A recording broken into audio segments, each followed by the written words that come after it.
So my name is Carlos Walker, and this is Forward Progress. And what we do on this platform is share the success stories of people who have been formerly incarcerated, their past before prison, during prison, but what they're doing now in this present moment. So we have Miss Dawn Michelle, what is that, Chamberlain, sitting Yes. here. How you doing, Miss Chamberlain? I'm good. I'm good. I see now I accidentally typed the wrong thing. I have forward thinking instead of forward progress. I apologize. Oh no, you good. Hey, Good, forward good, thinking good, is good. part of Yes, forward progression anyway. So hey, either way you go, look, it's part of the plan. absolutely. How y'all doing today? Hey. So if you will, do me a favor, tell them who you are, what you do now, and then what we're gonna do, we're gonna get into the caterpillar, the butterfly's story, but the caterpillar's journey. Understood. So, hello, everybody. My name is Dawn Michelle Chamberlain. I go by Coach Dawn Michelle, and I am a second chance business coach.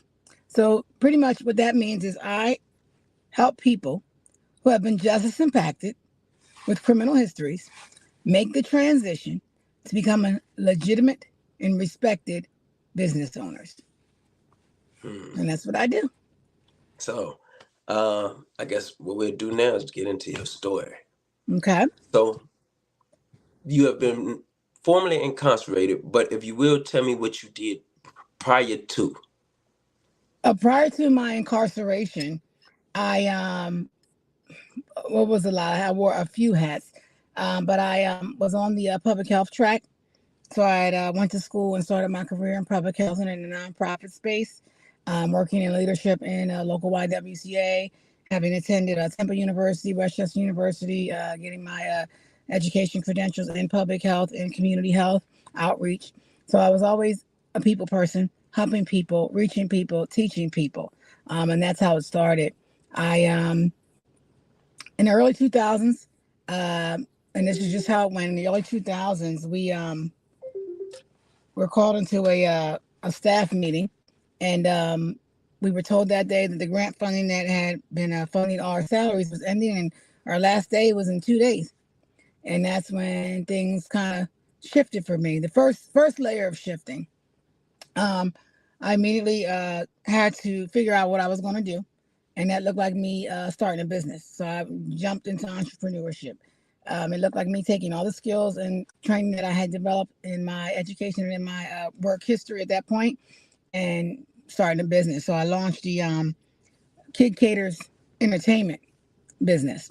Simultaneously, it was like around late January when all this was happening, and it was tax season.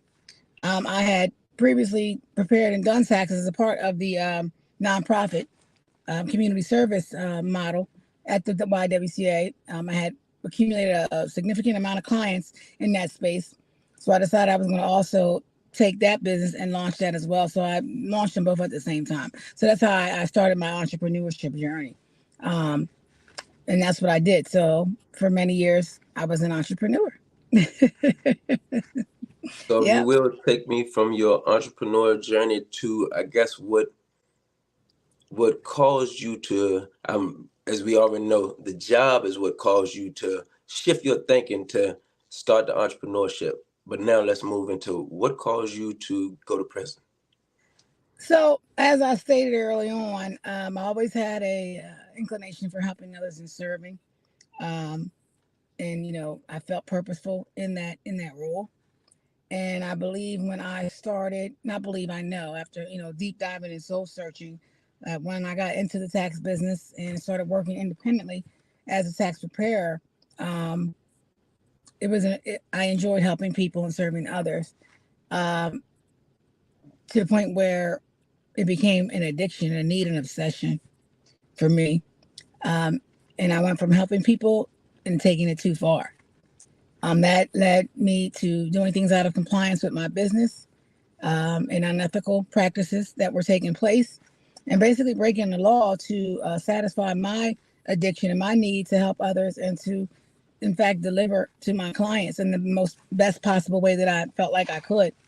So I became a Robin Hood in the community, and a villain to the federal government as I was pretty much manipulating my clients' tax returns so that they can get, the most maximum credits back, the biggest income, checks back. And they felt good and I felt good. And it was, screw the government and whoever else I was hurting in the midst of that. So that went on for a long time. I had that business for about a good 20 years. And one day the feds came knocking.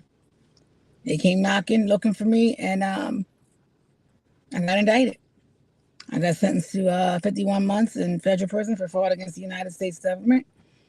I was cited for being the ringleader of running a multi-million-dollar criminal enterprise, and I had to answer for that. I had to turn myself into federal custody. Being a mother, I think I think yesterday you told me you had a husband at the time, or still have a husband, hopefully. Look, hey, look, I do understand that time doesn't set well with everybody, look, mentally. So I'm hoping that as we progress into your journey, we'll find out that he stuck it through. Now, so going through this, how did you feel? In the incarceration experience, or where do you want me to start at with my feelings? Yeah, go specific. Where do you want me to start? With the feelings, going through the trial part. It was scary and stressful. Pretty traumatic. The fear of the unknown. The fear of guilt and shame, knowing that I had messed up, knowing that I knew better and I should have did better. Embarrassment. And again, afraid of what's going to happen, what's to come. Sick, not getting any sleep. Stressed out, not eating. Spiraling. Continuing to engage in unhealthy and toxic behaviors. Just feeling like I had nothing else to lose, and just going and going and going and going. So I was all over the place, pretty much lost, but not thinking I was lost at the time. I still thought I was winning, and I was this big shot. But really deep down inside, I was hurting, and I was afraid, and I was, like I said, embarrassed and ashamed. A lot of emotions going into a situation that's unknown. So you didn't get the time. Well, you hadn't got the time yet. You're going through the trial. Do you know how much time? Well, I know you know. Tell the people how much time you were actually facing before you actually receive your time. It was over 20 years. I mean, each charge that I had been given held a 20-year maximum. I had multiple counts and multiple charges initially that I was, given before we negotiated down to what, we would actually accept responsibility for and negotiate in terms of the sentencing. But it was over 13 counts, and all of them held a 20-year wait. Okay. So we're going to shift. You didn't got your time. 51 months. Give me the feelings after this, because at first it was unknown of what you was going to get, you knew what you was facing, but not what was about to be delivered. So now you have received the time. Tell me how you felt and what was your mind state then?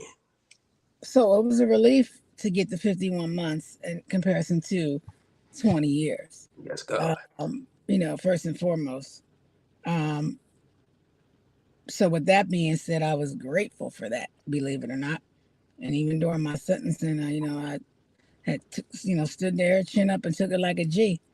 I had to answer for what I had done. And, it wasn't nothing else more to be done about it. Just be grateful that they gave me that amount of time and, pick my chin up and get ready for the ride. I was still afraid, still nervous, still had anxiety, still didn't know, what was going to happen when I got there, what was going to happen, while I was gone with my family, with my, my children, everything that I had and everything I earned and worked hard for. But it was a relief, if you will, because it was a layer of stress and anxiety that had now been lifted. So let's just say if I was only sleeping 2 hours a day. Now I could sleep about 3 hours a day. Does that make sense? Look, I was gonna say Because 4 in that my part was head. out the way. That part was out the way. Give me 59 more minutes of rest, please. So with that extra layer of rest, I would say you was able to now shift. Right. You're in prison. I don't know what female prison is like. I do know what a male's prison is like.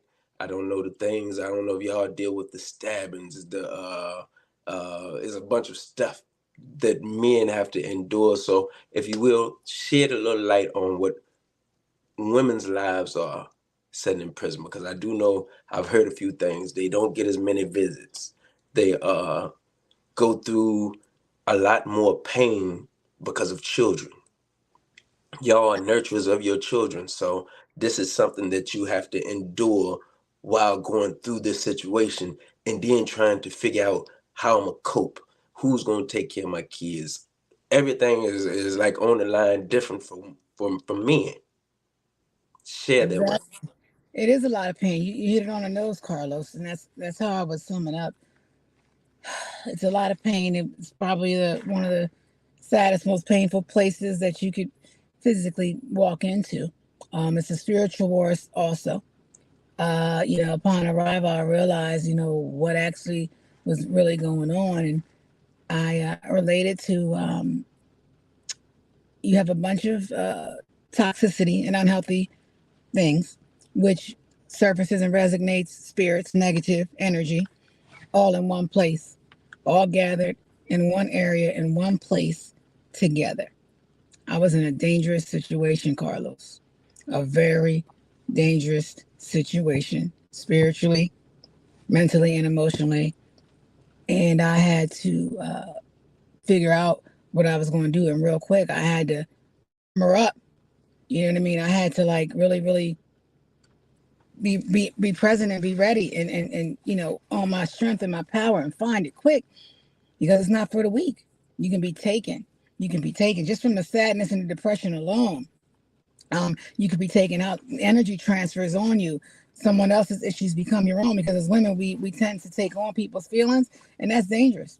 It could take a toll on your health. Like I said, I wasn't getting any rest. So, for example, I noticed that if I got friendly with someone and we became close, like I said, her problems and her anxiety jumped on me. And I noticed like I was taking on their feelings and their emotions and acting that out physically. Might even write home, call home, talk to other friends, and I'm acting out and going through processing whatever that other person is doing. And it wasn't good energy. So it was dangerous. And it was sad, like you said, there aren't a lot of visits. Um, Knowing people are losing their children, not knowing where their children are, um, just that disconnect in itself, watching that pain. Not to mention, the things that go on. We deal with violence. There's, the same kind of things that happen in the male prisons go on in the female prisons, like you said, the fighting, the stealing, you know, all, all the drama. So what's there? But I would say that the deepest thing for me, that emotional torture and that spiritual torture weighs heavier than any, stab wound could bear, because it lasts forever and it goes deep, or potentially lasts forever.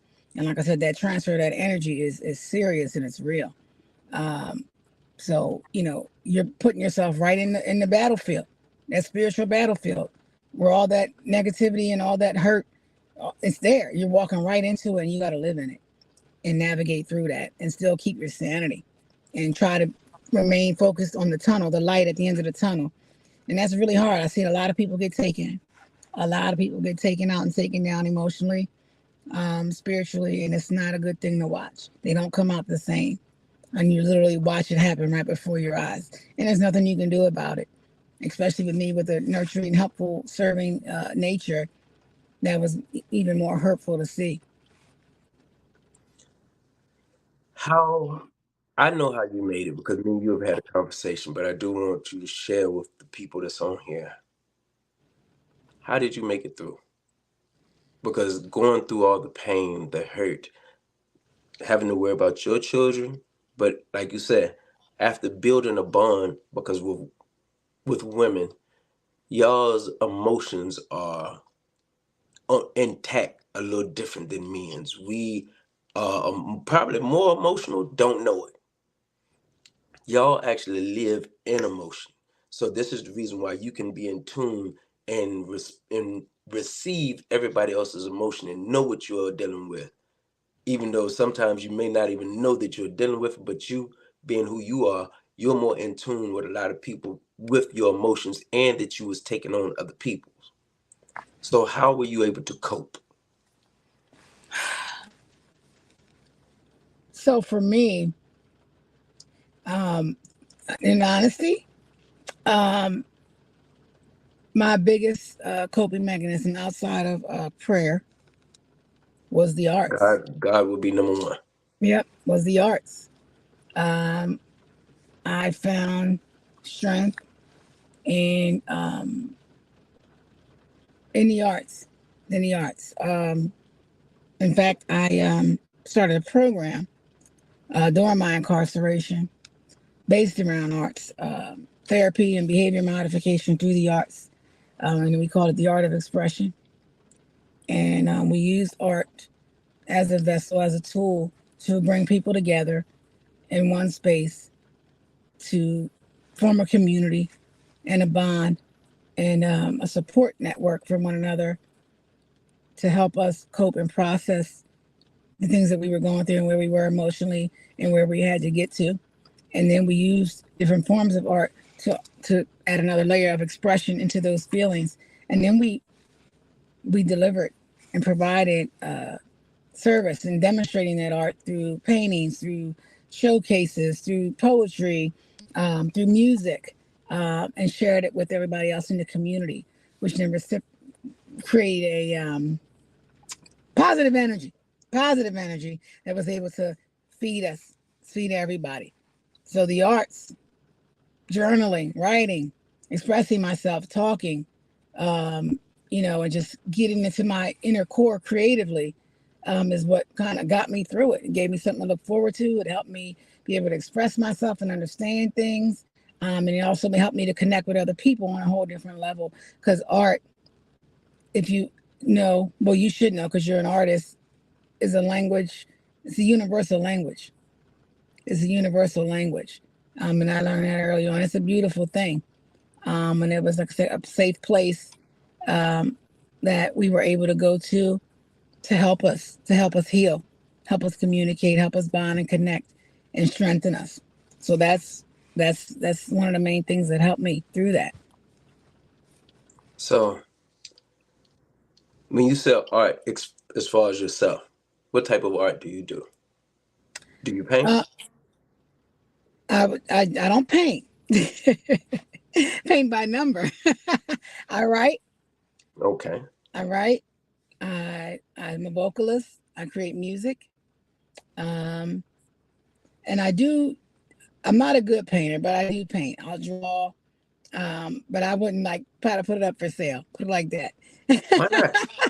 You So just throw this music, in there. writing, art, and also acting.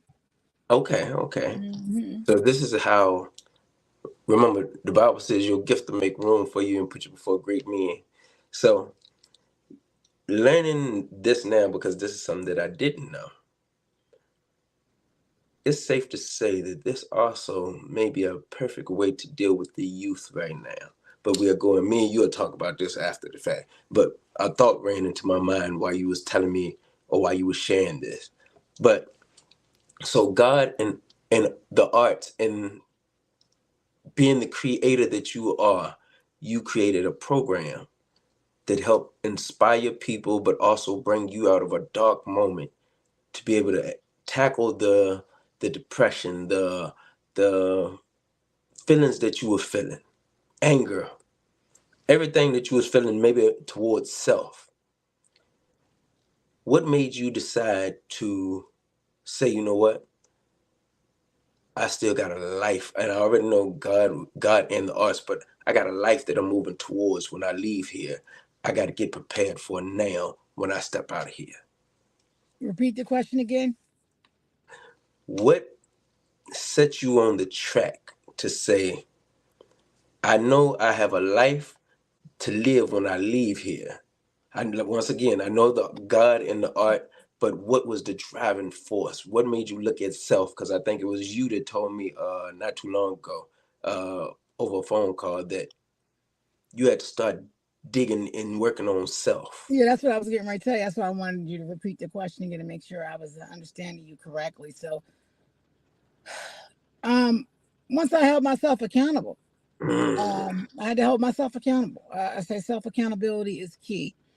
Once I did a lot of deep dive and a lot of thinking, um, you know, and really, really holding that mirror up and understanding that the problem was in fact me.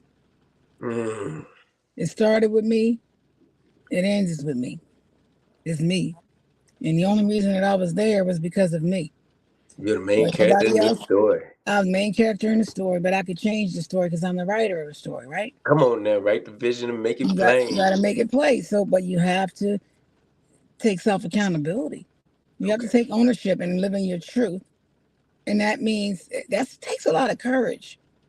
Because living in your truth, you learn the awful truth, you accept the awful truth, and all the ugly stuff that goes along with you.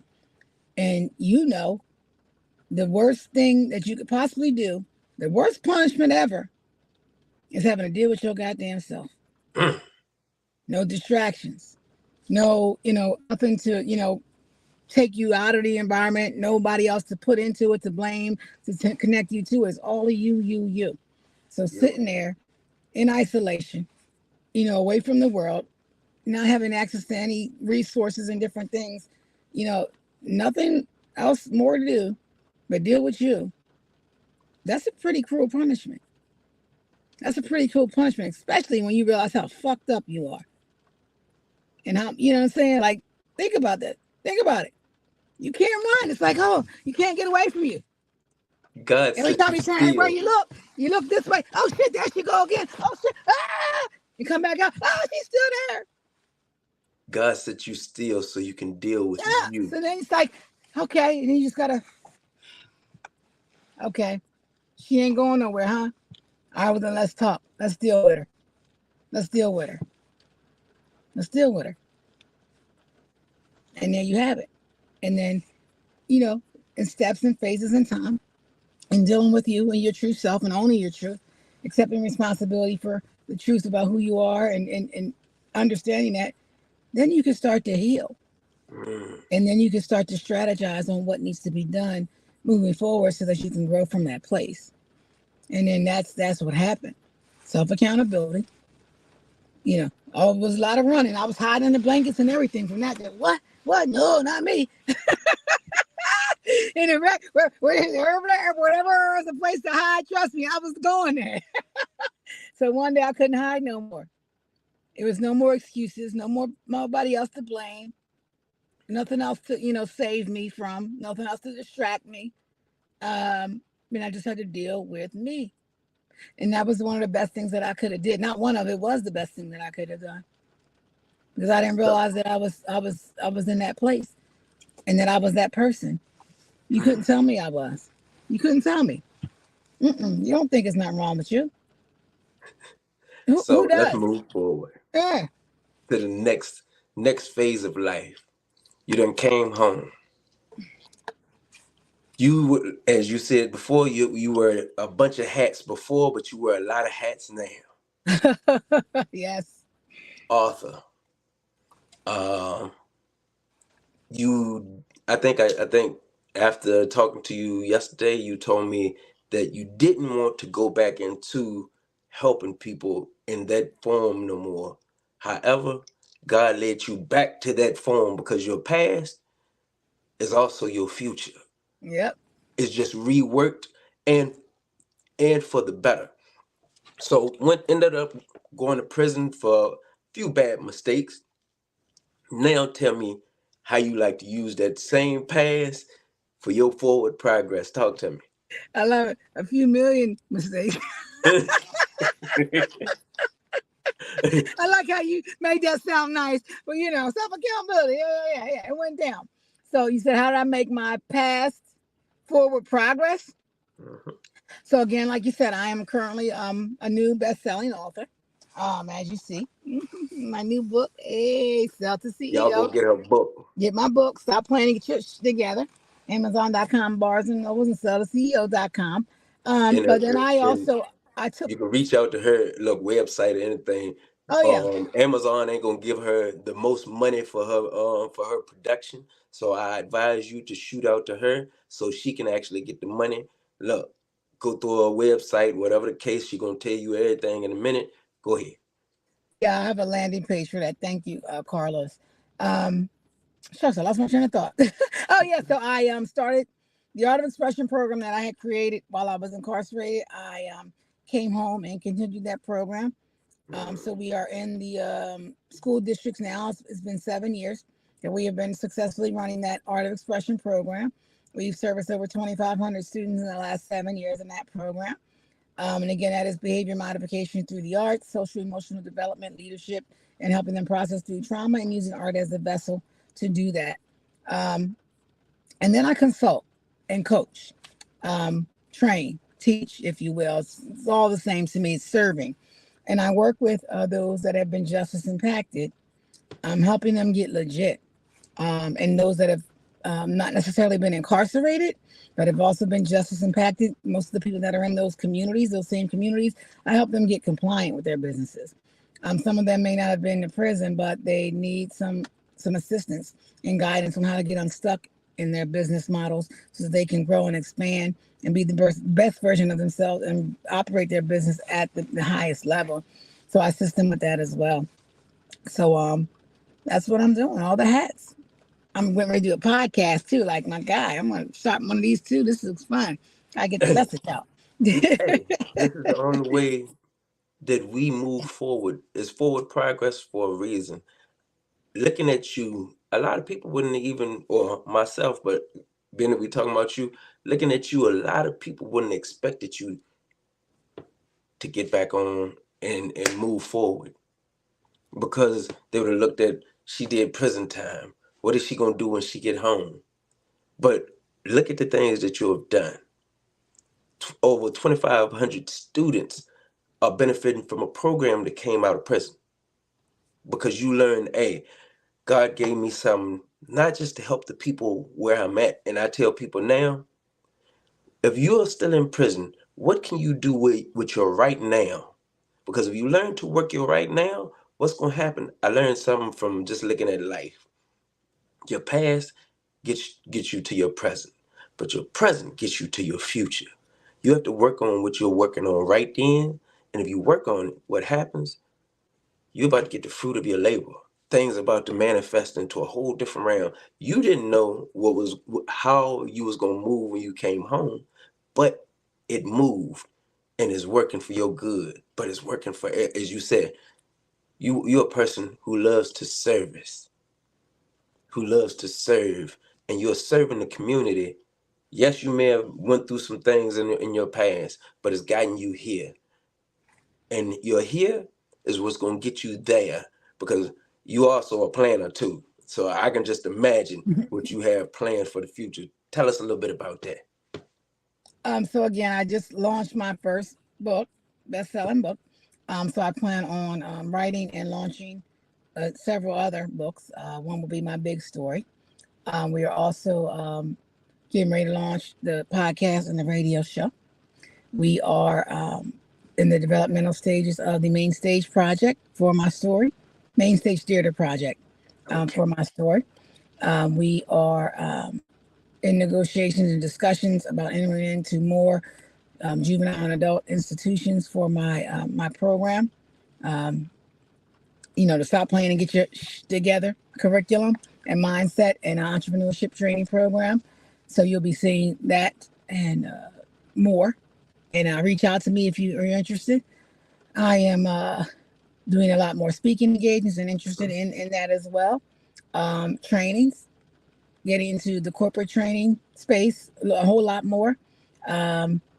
Considering some of the things that I've seen and having been on both sides of the fence, I saw a need and a void that needed to be filled in our organizations in terms of just diversity, equity, and inclusion of those that have been justice impacted, how to create and nurture a workplace culture to be accepting of people that have been justice impacted, and also workplace ethics. Somebody like myself that was out of compliance and doing unethical things, I have a lot to teach, and a lot to review with people in the corporate communities in itself. Sharing my life story and the things that I've done and what I know. So I get into that also. So like I said, I wear many hats, but that's what I have going on for the most part right now. I want to thank you, one, for we see the butterfly. Thank you for sharing the story of the caterpillar. Because the caterpillar has to go through people mishandling it. Sometimes I use this in my book that I just wrote.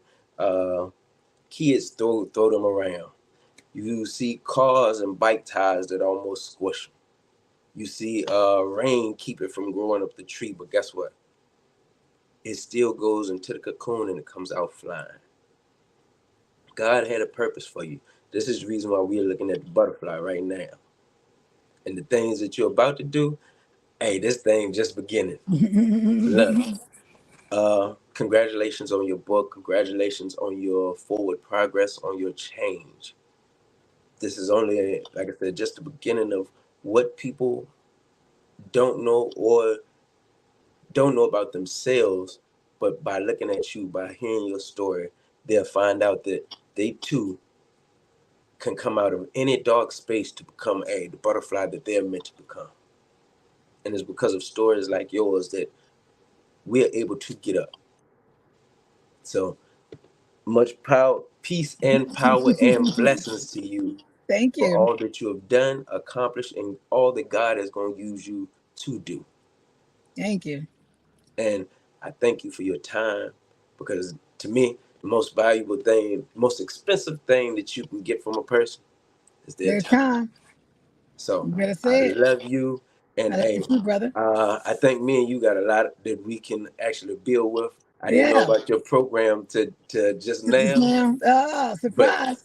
the program I got something that I believe that you can add to it, Let's and do it. we gonna do it. Look, I love Absolutely. you. I love you. I love you. Love you too, good And brother. hey, thank you for the interview. Yes, and choose life, everybody. Live in fierceness every day. I was just Choose about to tell life. you, tell Stop them playing and one get your thing. together. I was gonna tell you, tell them one thing. If you could tell anybody one thing, what would it be? And what you just said, I guess that might be it. That well, I said choose life, which is living in fierceness every day.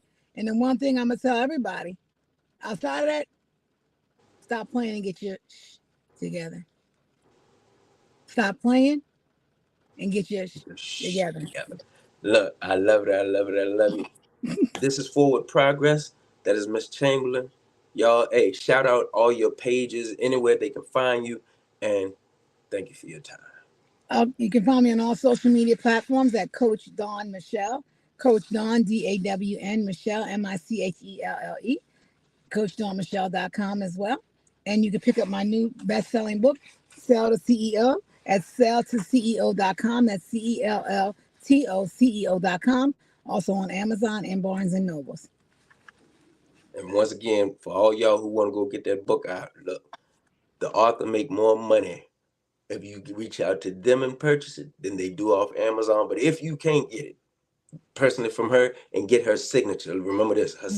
signature, biggest thing you want. You'll see her probably on Oprah's show in the future. So I would tell you get her I signature. received that. I'll be on Oprah's couch. Yes, I received that. Look, I promise you this. Manifested. Look, because people like her are the ones that change the world. Love y'all.